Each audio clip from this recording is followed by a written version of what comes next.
You tell yourself you'll start the diet tomorrow. You tell yourself you'll go to the gym after this one episode. You tell yourself, tonight, for sure, you will not check your phone in bed. And then you do, every single time. You call this a failure of willpower. But the real answer is far stranger. Willpower, the thing you've been blaming your whole life, might not work the way you think it does at all. You picture willpower like a muscle. Flex it enough and it gets stronger. Use it too much in one day and it gets tired.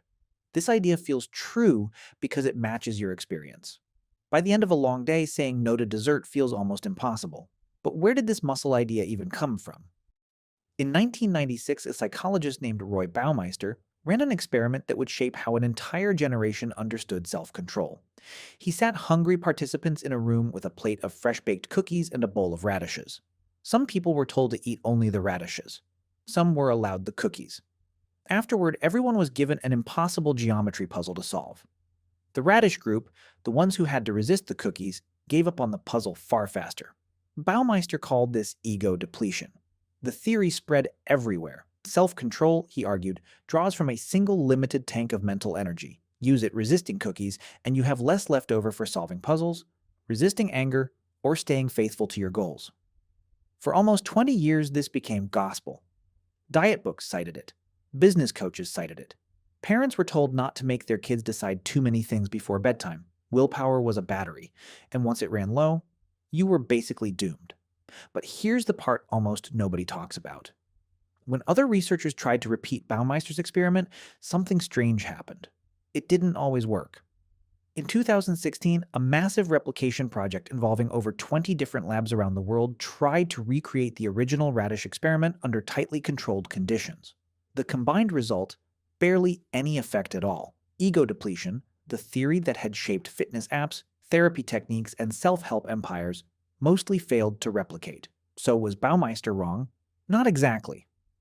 What went wrong was the assumption underneath the theory. A psychologist named Carol Dweck, famous for her research on mindset, ran a follow-up study that changed everything. She split people into two groups based on what they believed about willpower. One group believed willpower was a limited resource, just like Baumeister's original theory. The other group was told to believe willpower was unlimited, that it doesn't run out from use. Then she gave both groups a series of draining mental tasks. The results were strange.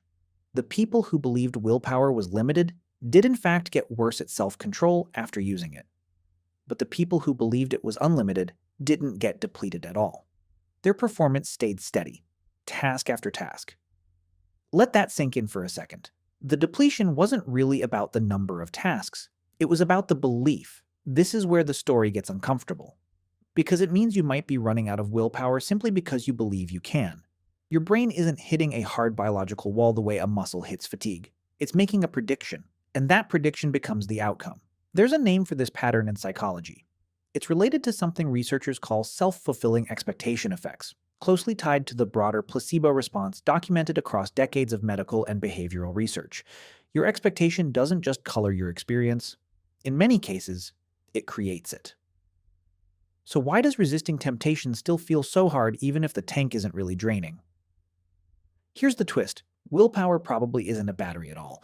It's more like an emotion. Just like fear or hunger, exerting self-control produces a feeling that says, stop, this is costly, do something easier instead. But that feeling is a signal, not a hard limit. Think about a marathon runner at mile 20. Their body is screaming to stop. Yet many keep running. The muscles aren't structurally failing. The brain is just negotiating. A researcher named Walter Mischel, famous for his marshmallow experiments with children in the 1970s, found something similar decades earlier, though it was widely misunderstood.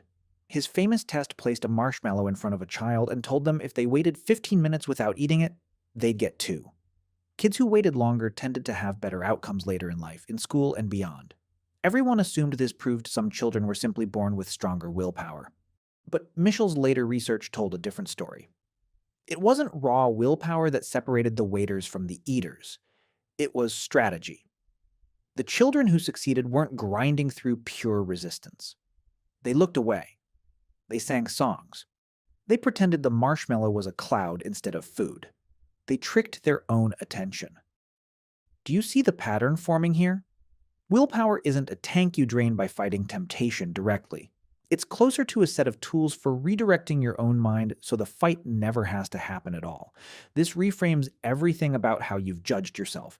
Every time you've called yourself weak for caving to a craving, you were actually just relying on the wrong tool. Staring down a temptation using pure force is like trying to stop a river with your bare hands. It's exhausting because it was never designed to work that way.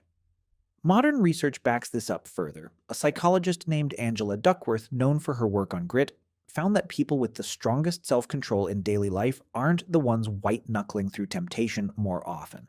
They're the ones who structure their environment so temptation shows up less in the first place. They don't fight the cookie, they don't buy the cookie. So think about your own life for a second. The nights you scroll your phone in bed, is it really that your willpower ran out? Or is it that the phone was sitting right there, glowing within arm's reach, offering the path of least resistance? The failure wasn't inside your brain's battery. It was in the architecture of the room around you. This changes the entire emotional weight you carry around discipline. You are not a person with a broken internal battery. You never were. Ego depletion, the theory that convinced millions of people they were fundamentally flawed by 4 in the afternoon, doesn't hold up nearly as cleanly as it once seemed to.